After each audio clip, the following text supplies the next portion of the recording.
strong and continues to. And really the issue is going to be at its greatest when we have high tide. High tide is coming up here at 9:21. It's closer to about 11 up toward Virginia Beach, and a little bit farther north a little bit later. And that is where we're going to head right now to talk about the tides and the impact it's going to have up that way. Let's go out to meteorologist Nikki-Dee Ray, who currently is in Whitestone, Virginia. Nikki-Dee.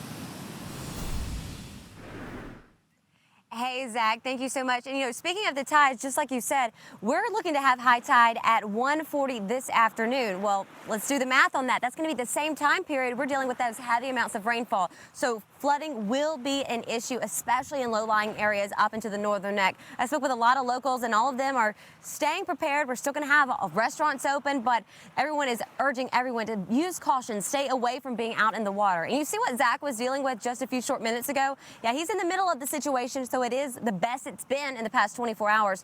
But we're going to experience that in the northern neck coming in the next few hours. So be prepared for heavy amounts of rainfall. I know right now it's currently dry. We have some drier air pushing in our direction. But behind that, it's just saturation because we're dealing with a lot of moisture coming in all the way from the Gulf of Mexico. And then it eases its way into our direction. And the storm is so large, we are getting more moisture coming in off the Atlantic. So we're talking about a lot of rain heading into our directions. We urge everyone to continue to use caution. I mean, look at this right now. Things are incredibly calm. I mean, just seeing a little bit of water easing its way up.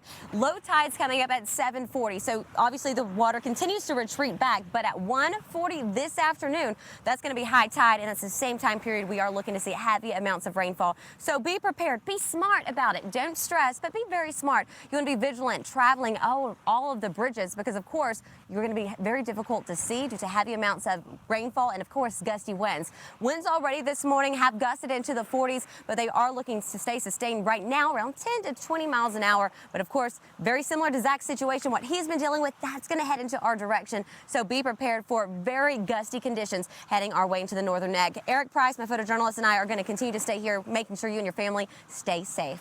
Guys. Okay, Nikki-Dee, thanks so much for the update. Well, as Zach spoke about